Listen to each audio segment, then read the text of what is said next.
Falhas. Apesar de pequeninos, bem cedo me causaram sofrimentos, como as crianças maldosas que tantas vezes negaram-me a mão para a ciranda. E também eram brancos, como as crianças. Alguns deles tornaram-se logo escavados, ocos, abertos como panelas sem tampa.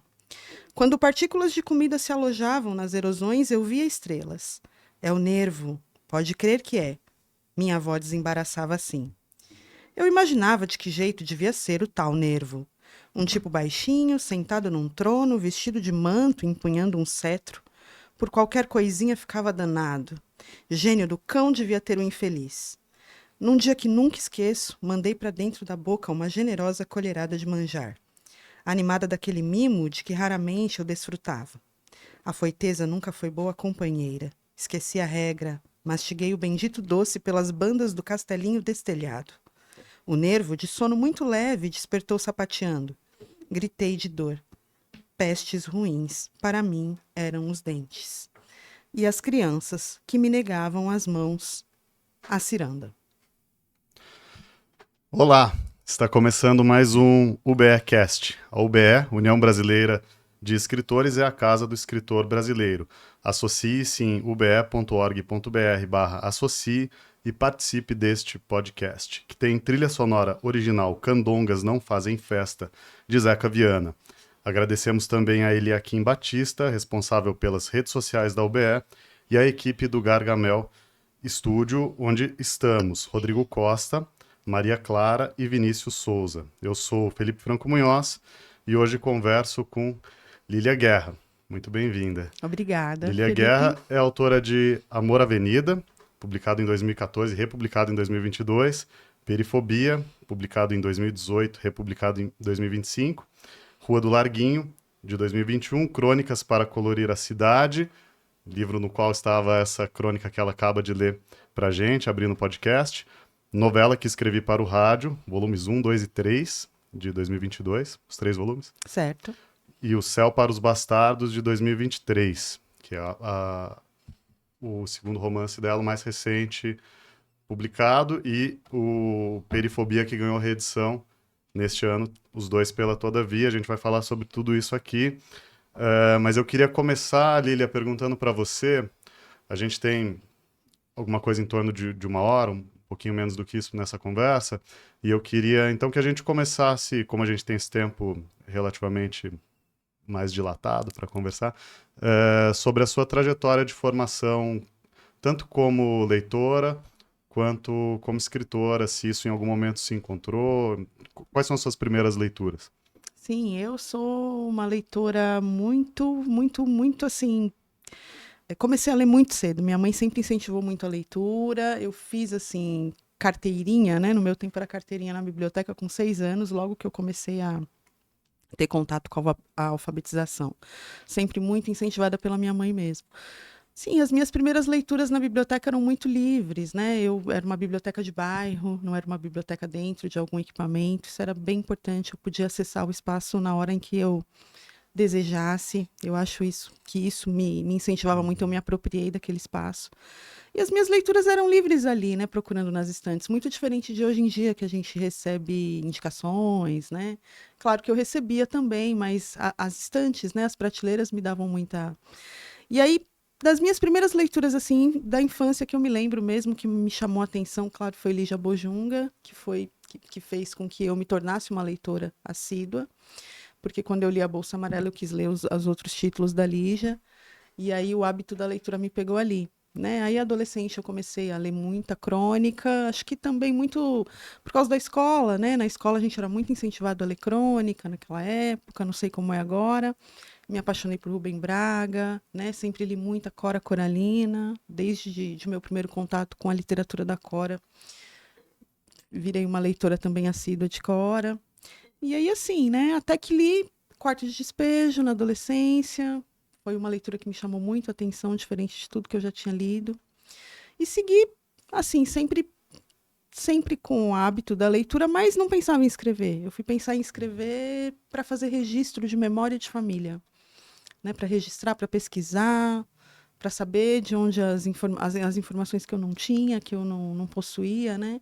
E achei importante. Minha mãe sempre assim, com medo de esquecer as coisas e com vontade de descobrir coisas que ela não sabia, e aí o escrever começou assim. E isso já é com o livro Amor Avenida. Com Amor Avenida. Comecei com Amor Avenida. Foram as minhas primeiras tentativas de registro mesmo, de escrever, de tornar alguma coisa parecida assim com o formato livro, foi com Amor Avenida. Amor Avenida é um romance de 2014. Isso, Né? um romance de memórias. E foi uma publicação independente. Praticamente, ela tinha um selo de uma editora, mas foi uma publicação em que eu paguei, né, ali pelos exemplares, tal. Era alguma coisa assim pontual, e eu achava mesmo quando escrevi Amor Avenida que ia ser só aquela minha experiência com o livro, né? Eu não tinha intenção de continuar escrevendo naquela época. Você comentou um romance de memórias, né? Você escreveu ele a partir da análise de documentos, Isso. de escutas. Como funcionou esse processo? Se você pode contar também, além disso, um pouco de como se desenrola essa trama, né? E até que ponto a ficção se mistura com... Amor e Avenida é muito mesmo baseado em estudo, em pesquisa, em escuta, em observação. Eu procurava ser o mais fiel possível às coisas que eu ouvia, mas é claro, né? Eu tinha que os personagens, às vezes, ali que eu não tinha muitas informações, ali começou o meu exercício, né, com a ficção, ali, né, um nome que eu não conhecia, que eu precisava dar, um lugar onde eu não tinha condições de ir. Era uma pesquisa em que eu não podia, de repente, sabia onde era o lugar de que se estava falando, mas não tinha condições de visitar. Então, assim, ali começou o exercício de ficcionar e tal. Mas eu examinei muitas cartas, minha mãe guardou muitas correspondências que ela recebia do meu pai, né? Ela não trocava essas correspondências, ela recebia e não conseguia responder. Não tinha um endereço para responder.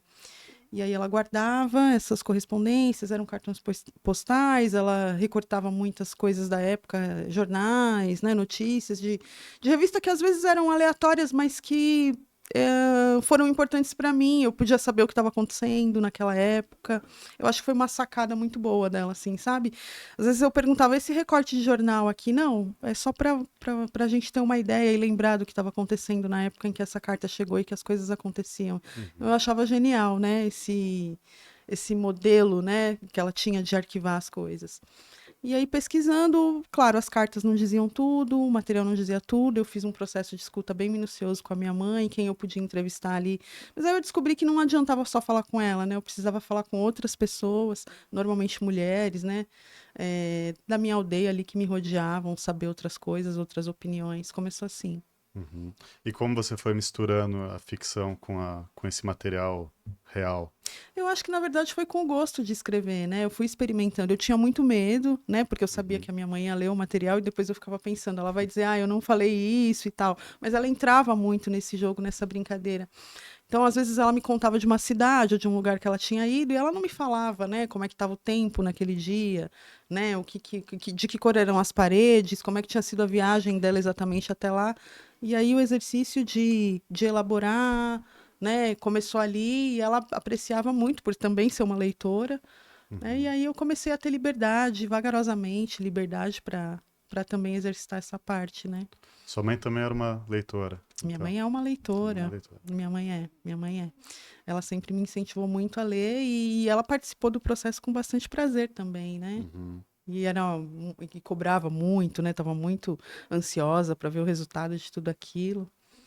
Foi legal de fazer. Então, esse é o seu primeiro livro, né? E na sequência você vai passar para ficção curta, né? Para Os contos contos. de perifobia. Uhum. Como se deu essa transição? Você começa escrevendo um gênero mais longo, né? E tem essa mistura interessante também de trabalhar a partir de um material real para se desdobrar em ficção. E talvez não seja o movimento mais natural da maioria dos escritores, né? Começar com um projeto desse escopo, né? E depois passar para narrativa curta, né? Como se deu essa transição para você? Foi natural? É importante dizer que eu sou uma profissional da saúde, né? Eu sou Uhum. auxiliar de enfermagem. Na época que eu comecei a escrever o Amor à Avenida, eu já trabalhava na saúde. Então, assim, eu não tinha nenhum tipo de contato com outros escritores, com pessoas que pudessem dar alguma orientação. Então, o processo foi muito espontâneo. Eu simplesmente sentei, examinei as coisas, conversei aqui, analisei ali e tal, e fiz.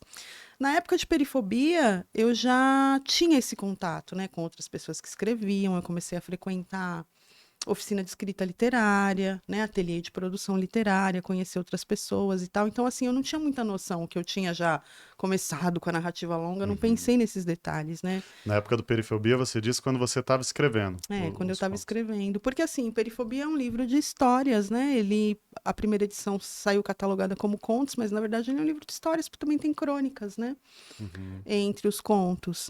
E muitos deles são exercícios, né, exercícios assim mais aprofundados que eram propostos nessas oficinas. Às vezes eu tinha um estímulo ali, uma provocação temática, e aí eles se transformavam nesses contos, nessas crônicas que estão em Perifobia, né? Eu acho que por isso eu gostei muito da narrativa curta, né, de ter esse começo, meio e fim rápido. Acho que pelo processo longo que eu passei com Amor à Avenida, né? Uhum. Eu gostava muito, né, de dar logo cabo aos... E eu estava num momento de produção, assim, intenso. Então, era muito, muito interessante começar com outros personagens e ir para outros lugares rapidamente, né? Acho que por Uhum. isso eu me encantei, assim, com o conto. E fui misturando com crônicas, porque crônicas é algo que eu sempre gostei muito, né? Eu sempre fui apaixonada por Rubem Braga, por exemplo, né? E era um gênero que me interessava e eu sempre exercitava também nas oficinas. Uhum. Uma coisa curiosa é que na semana passada, aqui no podcast da UBE, a gente entrevistou o Jean Willis. E ele está relançando esse ano o livro Anonimato dos Afetos Escondidos, e também como Perifobia é um livro de contos, né, que também está ganhando uma reedição. E o Jean acrescentou 3 contos novos nesse livro. E você acrescentou um, né, no Acrescentei um. Perifobia. Uhum. E o Jean comentou que ele não mexeu nos contos antigos, né, nos contos que já tinham sido publicados. E você mexeu ou não? Eu mexi em um conto que fala sobre violência doméstica. E a primeira edição desse conto, né, a primeira tratativa dele, eu acho que ele explicitava demais algumas coisas, alguns gestos e tal, relacionados assim ao físico. E aí eu reescrevi esse conto por causa disso. Na leitura que eu fiz para a reedição, me incomodou muito. E aí eu mexi nesse conto, mas só nele, Só nesse. só nele. E acrescentei um conto, né? Um conto Uhum. que acabou sendo o penúltimo agora dessa edição nova. O penúltimo da edição nova. Uhum. Né? Ahn, o livro tem textos em primeira pessoa, textos em terceira pessoa. Imagino que seja muito por conta também dessa mistura de conto, crônica, né? Esse lugar um pouco de fronteiras mais borradas, né? Que o seu trabalho acaba acessando. Mas ele tem uma unidade muito forte no ritmo, né? Com frases curtas, com uma linguagem com opção mais próxima pela oralidade, né? E eu queria te perguntar como se dá a construção desse estilo.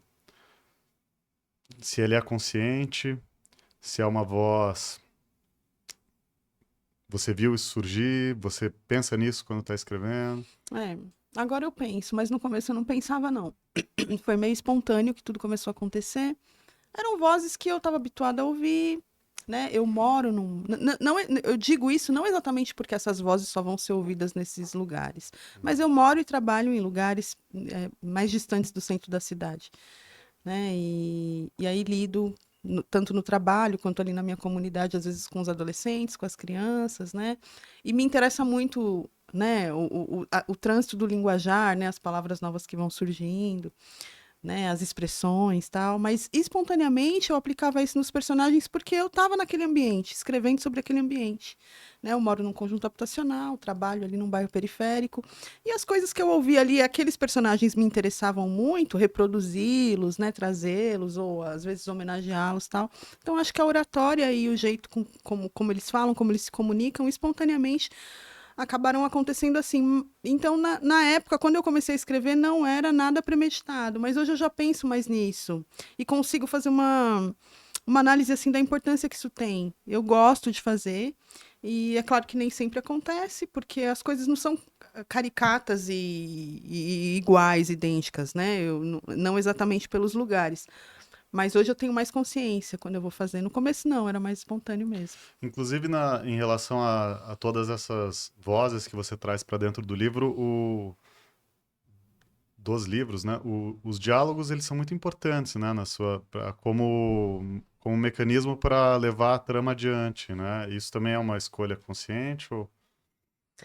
Não foi uma escolha consciente, não. Eu gosto muito de diálogo e para mim, assim, a leitura que eu fazia em voz alta dos textos, né, quando eu estava ali montando e tal, né, construindo, era importante. Então, ouvir a voz do personagem através do diálogo era importante para mim. Era como se eu definisse mesmo um tom de voz para cada um deles e isso me fazia conhecê-los melhor, né? Eu acho que ouvir o personagem falando comigo, além de criar a imagem deles dentro da minha cabeça, assim, tentar esboçar a imagem física mesmo, as características físicas é alguma coisa bem importante para mim. Até a passagem do tempo e no que isso ocasiona no personagem é importante para mim, no processo criativo.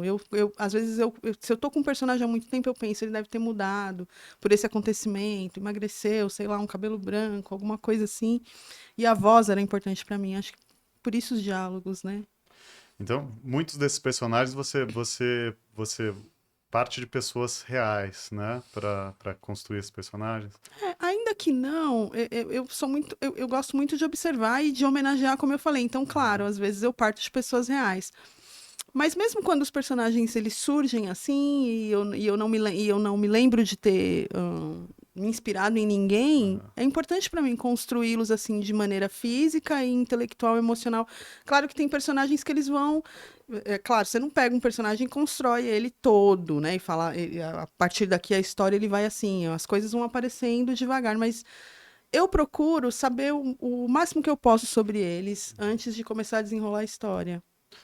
Você cria anotações ou não? Tudo na Crio, cabeça. não, eu crio anotações sim, eu crio anotações, faço umas experiências, vejo ali a linha do tempo, o que que ele está vivendo, de onde ele veio, às vezes na história o leitor não vai saber qual é a cidade natal dele, mas eu procuro saber, né, um gosto, alguma coisa, muitas coisas que eu acrescento ali no perfil do personagem às vezes não aparecem nas histórias, ficam só para mim mesmo, mas é importante. Claro. E tem uma outra questão interessante em relação aos seus personagens, que são muitos, né? Até porque você trabalha também com um gênero curto. Ah, alguns são recorrentes, né? Você pode contar um pouco de como eles saem de um livro para o outro, né? Isso aconteceu ao longo da sua trajetória até aqui. Eu falo que eu exporto, né? Às vezes eu trago eles, né? De Rua do Larguinho, por exemplo, eles tem muitos deles que migraram para O Céu para os Bastardos, né? E começou em Perifobia, né? Começa em Perifobia.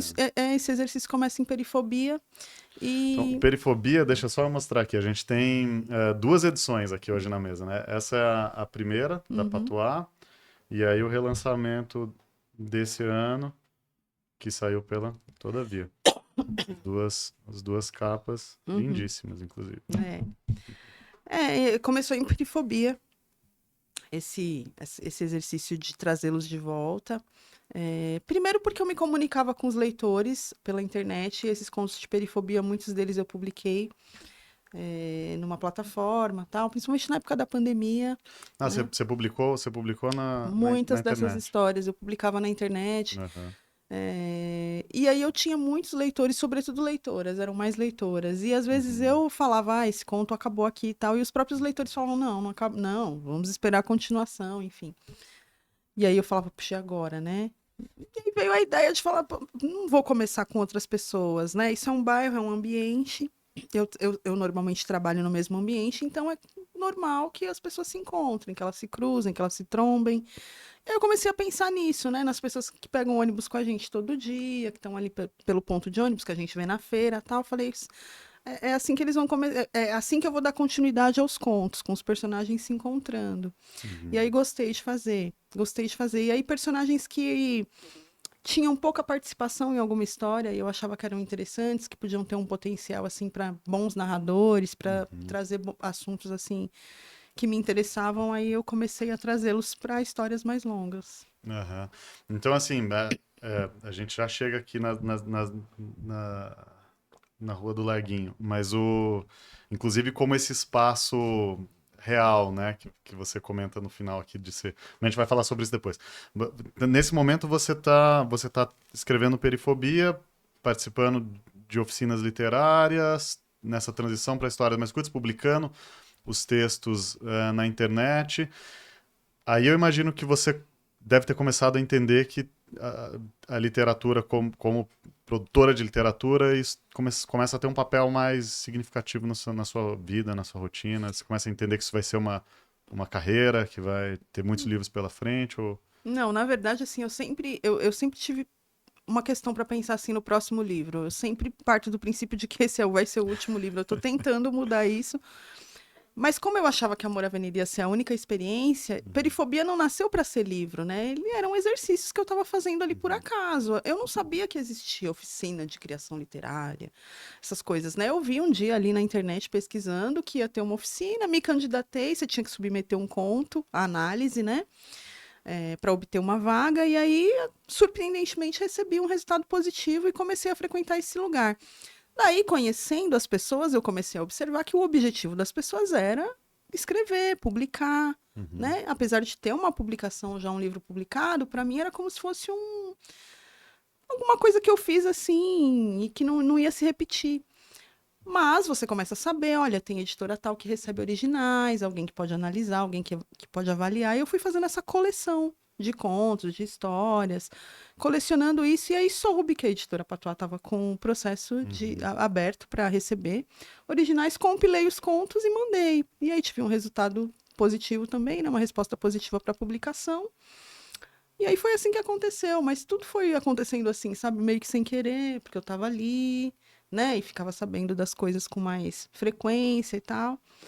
E aí era o material que eu tinha na mão ali, mas eu sempre, perifobia, eu comecei cruzando os personagens, tal, juntando as histórias, e aí quando eu dei o original por encerrado ali, mandei para a editora Patois para Uhum. análise, eu tinha a noção de que era um grande conjunto de, era uma coleção que eu tinha, né, e eu estava submetendo ali a análise da editora, enfim. Até porque tem uma unidade temática forte, né, nessa coleção também. Tem uma unidade temática, uma unidade estética, né? Tem muitos elementos ali que enfim, o livro, mesmo você tendo feito ele assim, né, como exercício, como ele se configurou como um livro, né? Sim, e no final, quando as histórias deixam os personagens deixam de se encontrar, tal, alguém até já me perguntou, né? Ah, você cansou? O que aconteceu nesse processo? Eu digo, não, era um processo tão livre, era uma liberdade tão grande que eu tinha ali, de intimidade, né, com aquele arquivo de perifobia, que eu colocava o que eu queria, e o que eu gostava, e o que eu achava importante, né? Pensando assim, vai que esse sim vai ser o último, né? Então, para que deixar de fora alguma coisa que eu gostei de fazer, que foi um momento bacana para mim? Foi assim que aconteceu. Um outro aspecto interessante do livro, eu estou focando mais nesse livro, né? Assim, contando isso para os nossos espectadores aqui, porque é o livro que, apesar dele é uma reedição, mas é o livro que saiu esse ano, né? Sim. Uhum. Depois a gente também fala um pouco dos outros, né? Mas ele apresenta várias representações do mundo do trabalho, né? Eu queria saber se você pode contar um pouco mais sobre isso, sobre como você decide trazer esse universo para a literatura, né? Sobretudo das trabalhadoras domésticas, Uhum, né? As primeiras personagens são trabalhadoras domésticas. No segundo conto isso não fica explicitado, mas em outro livro também isso aparece, como a personagem do segundo conto, Artigos de Luxo, também desempenhando essa tarefa. É alguma coisa que era muito natural da minha convivência, né? A minha avó era uma trabalhadora doméstica, assim como a minha mãe, minha tia, as pessoas ali no meu entorno, isso acontecia uhum, muito. eu cresci acompanhando a minha avó, né, nessas casas onde ela trabalhava, e aí essas memórias e coisas muito e a observação ali naquele tempo da infância, naquele ambiente era muito importante para mim, porque era um local onde eu era orientada a ficar em silêncio, né, praticamente invisível, se eu pudesse, não incomodar. Eu ia com a minha avó, mas aquilo não era o ideal, né? Eu tinha que entender que era uma concessão, então que eu incomodasse o menos possível. Então esse exercício de ouvir, de observar, de estar sempre num lugar ali escondidinho, ele ficou dentro de mim, né? Essas histórias, essas coisas que eu ouvia e que às vezes eu analisava e tirava as minhas próprias conclusões, né? Das histórias que eu via acontecendo ali. Essas memórias elas voltavam com muita força quando eu ia escrever, né? Uhum. E como eu disse, às vezes não premeditadamente. Acontecia. Eu ia falar de uma personagem, eu trazia uma trabalhadora doméstica porque eu achava que elas tinham tido experiências importantes né, e que precisavam ser né, discutidas ou conhecidas. Enfim, Uhum. eu achava que eram acontecimentos interessantes. Uhum. Né, e comecei a trazer muito disso, né, das profissionais domésticas ou subalternizados também, né? Não sei assim se na linha E, profissional eu falo e de outros. Às vezes às sim, vezes né? cita Mas até só com passando, né? personagens secundários, mas sempre tem um universo do trabalho, eu senti, pelo Sim, menos lendo o texto, muito, muito forte, assim, dentro, né? Personagens trabalhando, personagens indo trabalhar, né? sim. Acho que por causa da condução, perifobia, assim, falando do lugar da distância, né? Eu queria falar, eu não queria que, né, não exatamente ficou, puxa, o livro Perifobia só fala de distância, só fala de condução. Não Aham. isso, o título já, eu digo sempre que o título já é uma história, eu acho que o título já Pois é um é, eu queria te conto. perguntar, isso é Uhum. se você pode explicar pra gente o perifobia, É. Então, normalmente a gente transita para ir para o trabalho, né? E aí eu Aham. acho que, assim, diariamente ali, né? Às vezes a gente faz outras coisas esporádicas, mas eu acho que para utilizar mesmo esse mote do trânsito, de se deslocar, eu tinha que falar muito sobre o trabalho. Uhum. As pessoas indo trabalhar, utilizando o transporte público e tal. E aí, perifobia não só acontece por causa do trânsito do trabalho, mas da moradia também, né? Uhum. Desses lugares mais distantes do centro da cidade. Todas essas coisas eu fui trabalhando, esses pensamentos eu fui reformulando com o passar do tempo escrevendo, porque antes eu dizia assim, eu moro longe. Hoje em dia eu já digo assim, eu moro longe do centro da cidade, mas eu moro perto de tantos outros Uhum. lugares, né? E perifobia era isso, era o que eu observava de desconhecimento das pessoas, né, que moram no município, nem vou colocar o estado, mas vou colocar o município de São Paulo, vamos colocar assim, né, como exemplo, e Aham. desconhecem, né, tantos bairros, tantos lugares ali, porque acham que é distante, né, e às vezes você faz uma viagem tão mais longa para outro lugar, você se desloca de tantas maneiras, e às vezes se é proposto para você que conheça um lugar ali no município onde você mora, você acha uma missão assim impossível. Uhum. E fora que não era só isso, né? Se você falar, olha, não dá para mim, não quer mais a ideia que as pessoas tinham, né? E a ojeriza que as pessoas demonstram às vezes. Não todo mundo, claro, mas muita gente, né? Você ouve dizer, puxa, esse lugar fica no fim do mundo. Eu acho que nem tá no mapa. Como é que se faz para chegar lá? Você não mora, você se esconde. Coisas que num primeiro momento você ouve e às vezes até concorda. Né? E procura falar, vai passar, daqui a pouco vamos falar de outro assunto, mas que num determinado momento começaram a me despertar e falar assim, puxa, mas não precisa ser desse jeito, não precisa ser assim, e é esse lugar que eu quero apresentar nas histórias que eu escrevo. Uhum. E que as pessoas saibam que as pessoas que transitam nesses lugares são pessoas comuns, como outras qualquer, né? Outras pessoas que andam aí pela cidade. Uhum. Então você propõe uma representação, né? E isso é bastante claro da gente lendo da sociedade, né? E da vida de muitas pessoas. E eu queria te perguntar se para você a literatura também funciona como um veículo de ideias, se a arte política se mistura, se você pensa nisso quando você escreve. Eu acho que sim, para mim se mistura sim, embora eu saiba que algumas pessoas discordam de que isso possa acontecer e seja saudável para a literatura, mas para mim eu acho que não estou nesse momento. Eu gosto de falar, né, de questões sociais, de questões políticas, aí eu gosto, e eu quero que os personagens falem sobre isso também, até por isso. Eu estou criando personagens que né, assim, na imaginação popular são pessoas que não se preocupam com essas questões. Isso não é verdade, né? Os personagens também que moram nos lugares mais distantes aí, que estão transitando pelos livros, eles têm essa consciência. Então, eles precisam viver isso nas histórias, senão como é que isso vai ficar claro, né? Tem um trecho aqui do Perifobia que eu queria ler, do texto avesso, que diz: o problema começa no avesso. O avesso tem que ser perfeito. Se for embaraçado, cheio de falhas e nós aparentes, a peça perde valor, a não ser que você o esconda. Mas nem sempre dá para fazer isso. Pelo que vejo, você já sabe bordar, não é, querida? Começamos a ensinar sem muita preocupação, com o avesso, para não complicar as cabecinhas iniciantes. Desculpe, mas discordo. O melhor é fazer tudo certo desde o início. Se a gente acerta no começo, não dificulta o meio e não mata o fim. E quando eu li isso, eu fiquei pensando se não poderia servir como uma metáfora também para o fazer literário, isso, né?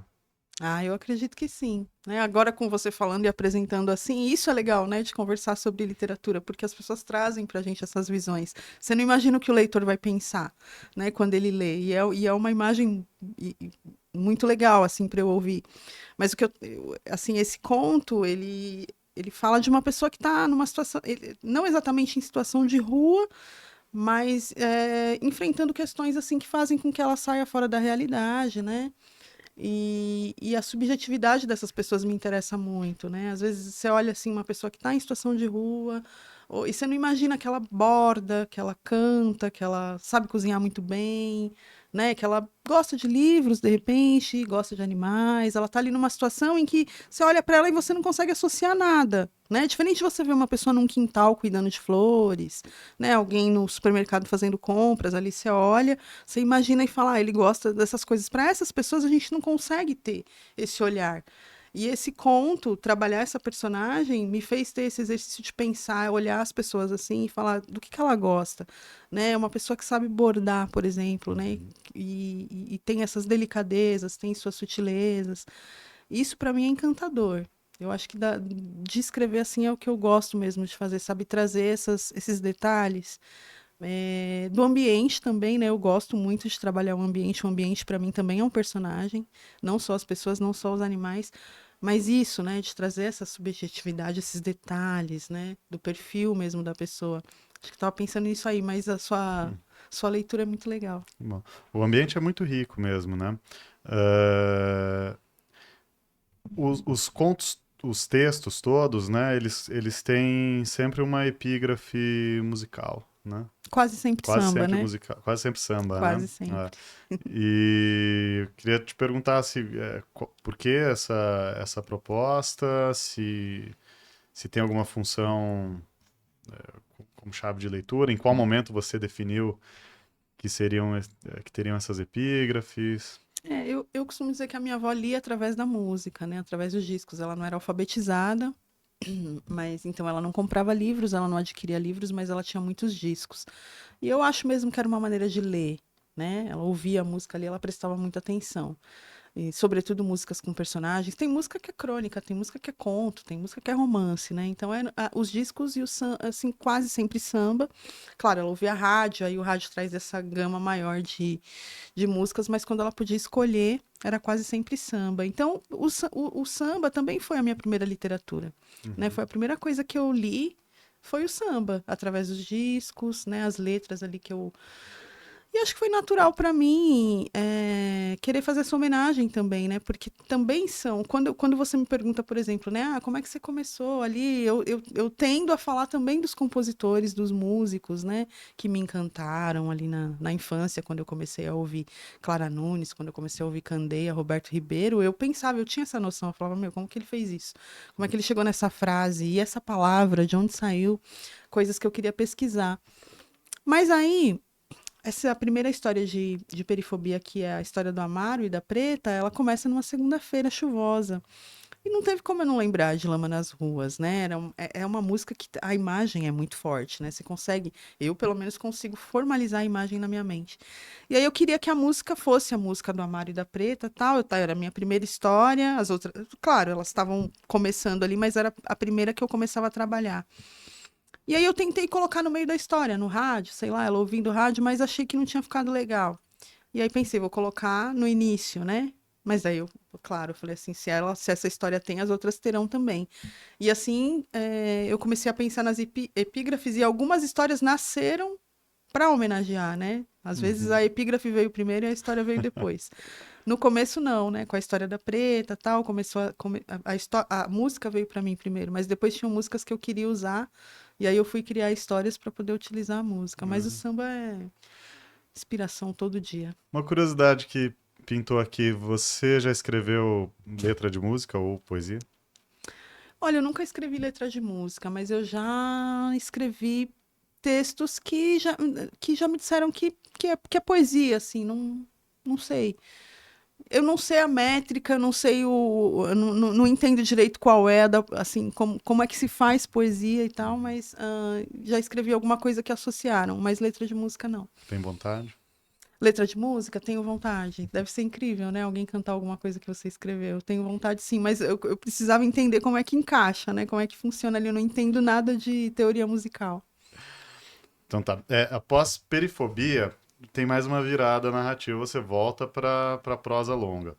E, e publica o romance Rua do Larguinho. É, você estava falando da importância do ambiente, né, na sua trama. Eu vi uma nota aqui no final, agora eu não estou achando, mas que comenta que a Rua do Larguinho existe, Existe. né? Então eu queria saber se você pode contar pra gente um pouco da... A Rua do Larguinho existe. Eu nasci na Zona Sul de São Paulo, né? Fui para a Zona Leste com 10 anos de idade, mas nasci na Zona Sul. E aí tenho familiares que continuaram morando aqui na Zona Sul de São Paulo, pro lado do Jabaquara e tal. E eu frequentava muito a casa dos meus primos, da minha tia, enfim. E ali a gente tinha uma rua que a gente chamava de Rua do Larguinho, né? Uma rua, enfim. E muita coisa acontecia ali e eu tinha vontade de retratar. Eu voltava e lembrava de tanta coisa que tinha acontecido ali naquela rua, tanta gente que eu tinha conhecido. Acontecia um samba nesse larguinho, né? Tinha uma roda de samba que acontecia ali. E eu vi muita coisa, né? Eu com essa minha questão de observar, eu era mais nova dos meus primos também, às vezes eles sumiam ali para fazer outras coisas, outras atividades, e eu recebia aquela orientação, né? Fica sentadinha aqui, não sai daqui. E ali eu ficava, né? Vendo, ouvindo as coisas. E aí, quando eu quis escrever novamente alguma coisa, uma narrativa mais longa, depois de Amor à Avenida, né? E depois de Perifobia, que era a Rua do Larguinho, ainda assim foi uma experiência porque ele é entremeado de contos, né? Então, apesar de ter a história longa, a história mais longa das personagens ali, a trama das duas personagens, os respiros são contos, né? Eu ainda não tinha. Inclusive tem uma proposta estética de É, fonte maior, fonte isso. menor, né? Aham. Não Quando sei se, você não sei se eu encontra. consigo mostrar aqui para quem estiver assistindo a gente. É, Será que parece assim? Então tem né, uma parte do livro tem quando você encontra essa fonte uma maior, é fonte um maior. respiro de conto, e todos eles, o título de todos os contos são nomes de mulher. Então é o pessoal da vizinhança ali, da rua, né? A história é da Piti e da Bebete. São as personagens principais ali, as Uhum, protagonistas da história, mas a vizinhança aparece através de contos. Então eu acho que eu ainda estava nesse apego, né? Com a narrativa curta, com os contos e tal. E aí eu pensei, eu vou fazer essa mistura. uhum. Você pode contar um pouquinho da trama pra gente?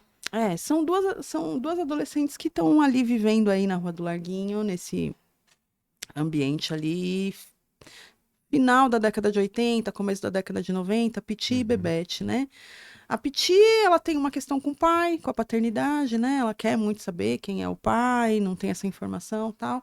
E a Bebete é a grande companheira de aventuras dela, né? Elas vivem essas aventuras. E os personagens da vizinhança, claro, né? A aldeia ali participa do crescimento delas, dos amigos, das pessoas que estão no entorno. E aí as coisas vão se desenvolvendo conforme elas vão crescendo, né? Elas começam adolescente ali e a Piti termina já adulta, né? Então, uhum, assim, foi um grande, assim, acompanhei a vida delas por muito tempo. uhum. E aí esse entremear de contos também para mim era legal porque a vizinhança é importante, né? Ou seja, Na educação das e a duas. narrativa curta também sempre teve presente na sua, né, a partir do momento que você começou a fazer nesse seu ofício, né? E você, então, o Rua do Larguinho de 2021, né? E logo na sequência, no ano seguinte, você publica Crônicas para Colorir a Cidade, né? E novelas que escrevi para o rádio. E novelas que escrevi para o rádio. Uma das crônicas para Colorir a Cidade Uhum. foi a que abriu aqui o nosso podcast hoje. Agora, você comentou que o Perifobia tem essa mistura de conto crônica, mas no Crônicas para Colorir a Cidade, aí você já define, inclusive, no título, né? Que são Sim. crônicas mesmo, né? Para ficar claro de que eu já tinha começado a prestar mais atenção nisso, né? Porque Uhum. no começo não, eu realmente, assim, ia escrevendo, ia agrupando tal, e não tinha esse pensamento. E depois eu comecei a. E acho que por escrever sobre o trânsito, por escrever sobre as coisas que eu via, né? Por criar essas crônicas, sobretudo, como eu disse, né? Das experiências que eu tinha entre o trajeto da minha casa e do trabalho, muitas dessas crônicas falam sobre essas coisas, né? Ou coisas que eu me lembrava, né? Então, daí, crônicas para colorir a cidade. Daí eu já falei, agora eu consigo fazer essa seleção com mais segurança. E o Novelas? Novelas que escrevi para o rádio são 3 volumes, né? Eu gosto muito de rádio, né? Eu sou muito grata ao rádio por tudo que o rádio me trouxe, né? Eu digo que na minha casa a gente ouvia rádio todo o tempo. A minha avó tinha um rádio que não podia ser desligado. Se ele fosse desligado, ele não ligava mais. Então, ele ficava ligado todo o tempo. E o rádio a gente utilizava para saber notícia, para saber hora, né? Para saber o que estava acontecendo, enfim. Eu tinha essa dívida com o rádio, né? Eu queria homenagear o rádio, era uma maneira de homenagear a minha avó também, novamente. E são histórias muito assim, soltas também, né? Histórias que, personagens dos quais eu gosto muito, mas que eu achava que não iam dar histórias mais longas, narrativas mais longas, tal. E aí fui agrupando nessas novelas que não são exatamente no formato de novelas de rádio. Eu não consegui, não me lembro de ter ouvido novela de rádio em tempo real, só pesquisando mesmo, para ouvir trecho e tal. Mas era alguma coisa que é uma coisa que eu gosto muito, novela de rádio, fotonovela, novela de televisão, enfim, eu gosto muito de novela desse gênero. E aí elas não estão assim definidas como novelas que poderiam ser ali com os diálogos, com as coisas, mas eu acho que dá para adaptar. Né? As histórias acontecem ali, eu acho que são adaptáveis. Eu acho que se a gente tentasse, daria. É uma esperança que eu tenho. Antes da gente passar para O Céu dos Bastardos, que aí é o livro mais recente, né? Que saiu em 2023, eu queria te perguntar se em algum momento nessa trajetória você voltou a fazer algum tipo de pesquisa similar à pesquisa que você fez no Amor à Avenida. Porque o Amor à Avenida tinha uma pesquisa, né, que estava caminhando paralelamente com o trabalho ficcional, né? Uhum. Não Não fiz. mais. Não fiz. Esse material que eu tinha era um material que era muito caro para mim, que eu tenho ainda, né, que eu preservo. Era um material caro para mim porque eu não tive contato com meu pai. Tive contato com meu pai até, sei lá, 3, 4 anos, mas não me lembro, não é uma figura de quem eu me lembro, de convívio e tal. E assim, saber que ele, né, aquelas cartas ele tinha enviado, enfim, tocado, tudo isso era muito importante para mim. Então, foi uma pesquisa que eu fiz com as coisas que eu tinha. Como eu falei, eu não consegui viajar, não consegui ir até os lugares, conhecê-los, tal. Não era uma coisa que era, não era real para mim, possível fazer.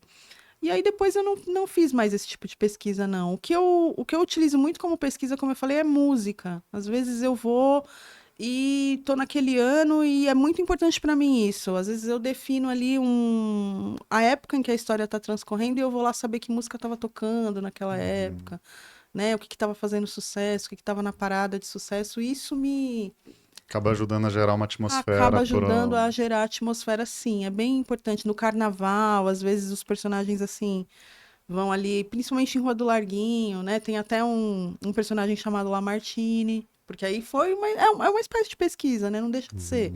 Eu fui lá saber, falar que marchinha que estava tocando naquela época, tal, e aí a personagem acaba batizando o filho com o nome de Lamartine por isso. Então, essa pesquisa musical me ajuda muito a me orientar assim na linha do tempo. Bom, então depois dos Crônicas para Colorir a Cidade, novelas que escrevi para o rádio, aí vem O Céu para os Bastardos, né? Você pode contar um pouquinho da trama para a gente começar a falar sobre ele? A narradora de O Céu para os Bastardos, Sanarinha, ela é uma das personagens de contos de Rua do Larguinho, né? Ela vive ali uma história em Rua do Larguinho que é reproduzida aqui em O Céu para os Bastardos e ela se torna a narradora de tudo que está acontecendo. Eu costumo dizer que ela não é a protagonista, que ela narra essa história. Embora muita gente enxergue ela como protagonista, eu acho que qualquer um desses personagens poderia funcionar assim. Só que ela vive um conflito que é mais explícito do que os outros. Na verdade, todos os personagens aí expõem alguns conflitos, algumas coisas das suas vidas, mas Sanarinha traz isso mais lentamente, né? As coisas com ela acontecem mais devagar e vão até o final da trama. Então ela tá ali em Rua do Larguinho, ali ela é uma vizinha das meninas, da Piti e da Bebete, de vez em quando ela esbarra com elas ali na feira, acontece alguma coisa. E aí quando eu quis falar, né, em O Céu para os Bastardos sobre maternidade, né, que era a minha intenção, falar sobre maternidade de forma geral, delinear vários perfis diferentes de mães ali, eu achei que ela podia ser uma guia bacana e aí selecionei ela para contar as histórias, né, da Aham. região. E você pode contar um pouco desse espaço Fim do Mundo? Fim do Que na mundo. orelha do livro diz que é uma espécie de Macondo periférica. É. Acho que também por ser tão povoado, né? É uma característica que eu ouço desde que eu comecei a escrever. Olha, você traz muitos personagens para os livros, isso atrapalha muito o leitor, deixa o leitor confuso. Né? Era uma coisa que eu ouvia bastante, uma orientação. E eu, assim, eu sempre fui de ouvir muito a orientação dos preletores, das pessoas que estavam ali fazendo as orientações, mas era uma coisa que eu não conseguia deixar. Né? Se alguém falava, se algum dos professores que eu tinha falava, olha, presta mais atenção nisso ou naquilo, eu ia tentando, mas essa questão de diminuir o fluxo, o trânsito, o número de personagens é uma coisa que eu nunca tentei fazer. Ao contrário, né? Eu sempre trazia mais gente se fosse possível. Então, é alguma coisa que eu ouço muito, né? Eu recebo muitos painéis, né? Os leitores fazem muitos painéis, falam, olha, eu tive que fazer um painel para não me perder. Eu falei, eu sabia que vocês iam conseguir, que de algum jeito vocês iam dar, né? Pretensiosamente pensando nisso, mas eu fico muito feliz quando isso acontece. E aí eu acho que é por isso, né? Eu moro num lugar muito habitado, eu moro num conjunto habitacional, né? Que é muita gente, né? Muita gente que mora ali. Então eu vejo muita gente no ônibus, eu vejo muita gente na rua. A minha vizinhança não é uma vizinhança como dos bairros mais antigos da cidade, onde as pessoas estão mais reclusas hoje em dia, não. As pessoas transitam, as pessoas circulam, as pessoas ficam na rua, porque normalmente as casas são menores, né? Então sair na rua é um recurso para que você, né, deixe um pouco aquele ambiente tão apertado. Eu acho que como eu reproduzo esses lugares, acontece muito por isso. Fim do Mundo é um lugar muito habitado, muito povoado. E eu gosto, né? Eu gosto que os personagens tenham voz em determinado momento. Às vezes, se eles puderem falar só um pouquinho ali, só uma frase, pra mim já tá de bom tamanho. Incrível, nosso tempo tá voando, Lilia. Não queria deixar de perguntar para você uma questão que eu acho importante do nosso momento agora. E eu acho que até tendo a possibilidade de conversar com vários autores nesse podcast da UBE, a gente vai estar trazendo muitos pontos de vista sobre uma questão que é a questão da inteligência artificial na arte, né? Em tempo real, quando o assunto ainda está muito quente, começando e a gente ainda não sabe exatamente para onde vai, né? Mas eu queria te perguntar se você já pensou sobre isso, se isso é uma questão que te preocupa de alguma maneira, se você tem acompanhado um pouco do que está acontecendo em relação a essas novas tecnologias, a capacidade de uma ferramenta de gerar um texto, enfim. Eu, inclusive, já respondi até algumas perguntas para matérias, né? E aí, o que você acha? Você acha que. Eu, sinceramente, não. Falando de literatura, eu não acho possível. Eu acho que sim, a inteligência artificial consegue montar um texto, é claro que ela consegue montar um texto, mas ela não vai conseguir colocar uma toalhinha de crochê ali no texto, pendurar um quadro. Pode ter, esse quadro pode existir, essa toalha pode existir, mas eu acho que a gente sempre vai conseguir identificar, sabe? Que é uma coisa mecânica, que é uma coisa que. Eu não tenho receio em relação à literatura. Eu acho que sempre vai ficar muito claro. Para mim, né? Não sei, outras pessoas talvez, mas para mim, eu acho que sempre vai ficar muito claro que não tem ali, sabe? Eu digo isso que escrever é trabalho de verdade, né? Tem dia que você olha e você fala, eu preciso levantar essa parede, eu preciso mexer essa massa de cimento, eu preciso encher essa laje. Mas tem dia que você olha e fala assim, não, hoje é dia de fazer, colocar os detalhes aqui. Eu acho que essa é a hora que a inteligência artificial não, para mim, não funciona. Tá. Inclusive, como escrita como trabalho, claro, também considero isso em todos os aspectos possíveis, né? Mas como você faz, aí entrando um pouco na sua rotina, né, de trabalho, como você faz para você mencionou que é auxiliar de enfermagem, né? Sou. Como você faz para lidar com essas duas jornadas, assim, vamos dizer? Eu atuo ainda, né? Atuo no SUS aqui em São Paulo, num equipamento. E aí eu já tive outras. Eu já tive uma carga horária mais longa, né? Normalmente, profissionais da saúde e da educação não têm um vínculo de trabalho só. Eu já tive nessa situação também. Hoje em dia eu só tenho um vínculo de trabalho, então eu consigo conciliar, porque, né, no período em que eu não estou trabalhando ali, eu vou mas eu não tenho uma rotina de escrita ainda estabelecida como eu gostaria de ter, Uhum. sabe? De dizer assim, não, agora, assim como eu saio para trabalhar, né, de manhã, entro às 7 horas no trabalho e tal, eu gostaria de poder fazer isso, me sentar para escrever em determinado horário e falar só, levanto daqui para comer, sei lá, para e não consigo fazer isso ainda. Parece que as outras atividades, elas ainda atravessam muito o tempo de escrever, né? Ainda não é, ainda para mim, ainda não consigo que isso seja tão importante que eu não interrompa o que eu estou fazendo, assim como eu não interrompo meu expediente de trabalho, né, para fazer algumas coisas, mas eu interrompo às vezes o que eu ali eu estou escrevendo e às vezes eu preciso fazer alguma coisa. Eu ainda quero que isso eu sei lá, gostaria que isso mudasse, sabe? Eu queria ter uma rotina de escrita assim bem, mas é difícil, já foi mais difícil. Quando eu escrevi Rua do Larguinho, eu tinha, sei lá, 2 vínculos e um deles era à noite, então eu Uhum. trabalhava de dia e de noite. Aí você me perguntar como é que eu escrevi, eu não vou conseguir precisar para você como é que foi. Uhum. Mas escrevi assim, no tempo vago. Claro, às vezes as pessoas falam, ah, você escrevia no ônibus, né? Claro, eu fazia anotações, Uhum. eu anotava coisas que eu via, que eu ouvia, mas não efetivamente escrevia, né? Não vou dizer que eu nunca criei uma crônica, talvez, mas os livros eu utilizava esse material que eu ia adquirindo ali nos caminhos, mas para escrever eu preciso mesmo sentar e pensar. Mas eu ainda não tenho rotina. Eu quero muito ter. Estou planejando muito isso. Terá. Eu li em algum lugar que você tem um livro pronto, inédito de contos, chama Cavaco do Ofício. Eu fui, foi contemplado com o prêmio Carolina Maria de Jesus, Parabéns. né? Obrigada. Cavaco do Ofício. E é um livro de contos e é inédito ainda, Uhum. E não foi publicado. ele segue essa mesma proposta. Segue, só que os personagens eles não se mesclam tanto. As histórias acontecem com os mesmos personagens. Elas vão acontecendo novas histórias ali nos contos, mas com menos personagens dessa vez, com o pessoal assim mais restrito. Uhum. E você queria comentar com a gente suas leituras recentes, leituras do momento? É. Olha, eu não, eu revisito muito as leituras, né? Eu acabei de fazer uma releitura muito detalhada de O Curtiço, que é um livro que eu li na adolescência, e agora eu tive uma proposta para fazer um trabalho com ele e tal. Então, acabei de ler O Curtiço agora. Aconteceu mesmo com Cartas a Alma Negra, li recentemente também, da Françoise Egard.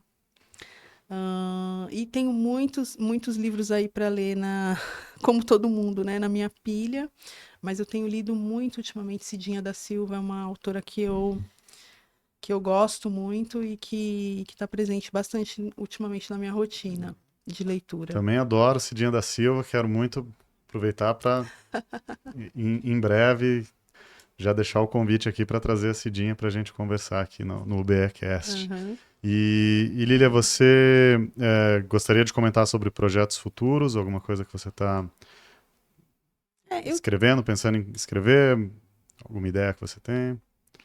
eu tô prestes a me debruçar sobre Rua do Larguinho, porque é uma proposta de que também seja republicado, né? Isso é um fenômeno no mercado editorial brasileiro contemporâneo. É difícil a gente ver autores que são republicados tão rapidamente assim.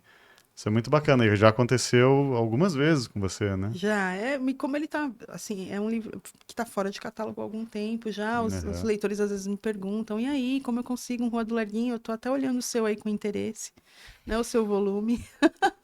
O meu eu não dou. É, e aí, tô prestes mas tô sempre escrevendo, né, tô trabalhando num romance novo, mas assim, muito, como eu disse, querendo muito ter uma rotina mais ativa de trabalho, né? Trabalhando nele quando eu posso, mas na hora que eu falar, não, eu preciso realmente me mudar, preciso que essa edificação aconteça, eu vou dar meu jeito, né? Como diz o outro, dar meus pulos. Escrevendo romance e aí tô sempre escrevendo crônicas também. Uhum. Paralelamente ao que eu escrevo como. Eu sempre escrevo crônicas e quase sempre sobre crônicas sobre coisas que eu vivi com a minha avó. E aí eu acho mesmo que algum dia eu vou ter um volume bem especial e importante de crônicas. Lília, eu quero agradecer muito a sua presença, agradecer aos espectadores, o Gargamel Estúdio. E na semana que vem nós estaremos com a Mara Moira. Que delícia. Deixo novamente o recado para os espectadores associarem-se em ube.org.br/associe. Muito obrigado. Eu que agradeço, gente. Obrigada. Até.